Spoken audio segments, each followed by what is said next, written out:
তিনি যেন রিমন চান্ডলারের রহস্যে ঘেরা কোনো এক ক্যারেক্টার। তিনি নির্ভীক, তিনি আনপ্রেডিক্টেবল, তিনি আর কেউ নন, বাংলাদেশের প্রাণ সাকিব আল হাসান।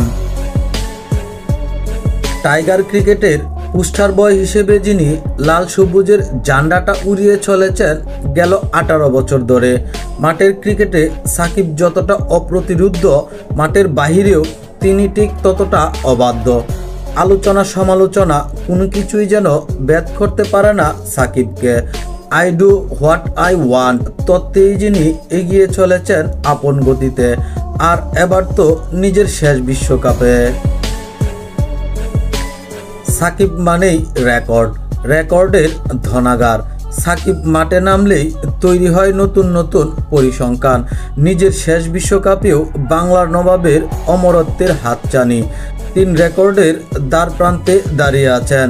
শ্রীলঙ্কার বিপক্ষে গ্রুপ পর্বের প্রথম ম্যাচ দিয়ে সাকিব বনে যাবেন টি-20 বিশ্বকাপে সব আসরে খেলা দ্বিতীয় ক্রিকেটার। ভারতের রোহিত শর্মার সাথে ভাগাভাগি করবেন ইতিহাসের এই অলরাউন্ডার। শুধুই কি অ্যাপিয়ারেন্স? টি-20 বিশ্বকাপের ইতিহাসে সেই তো সাকিবের মতো সাফল্য দেখেনি আর কোনো বোলার।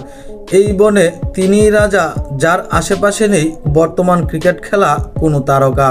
সাকিব দাঁড়িয়ে আছেন বল হাতে 50 হাঁকানোর সামনে। বিশ্বের একমাত্র ক্রিকেটার হিসেবে এই কীর্তি গড়বেন শুধু 3টা উইকেট পেলেই।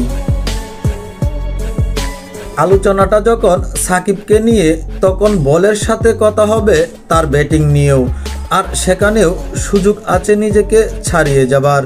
যদিও চোখের সমস্যায় ব্যাট হাতে তার সময়টা ঠিক সাকিবময় নয়, তবে নামটা সাকিব বলেই তো এখনো স্বপ্ন দেখে যায়। টি-20 বিশ্বকাপে 1000 রান গড়তে 258 রান দূরে মিস্টার 75। তবে পাহাড় সম এই পথটা পাড়ি দিতে সাহায্যের হাতটা বাড়াতে হবে পুরো দলকে। সাকিবের এই কীর্তি গড়তে প্রথমে তো গ্রুপ পর্ব পার হতে হবে বাংলাদেশকে।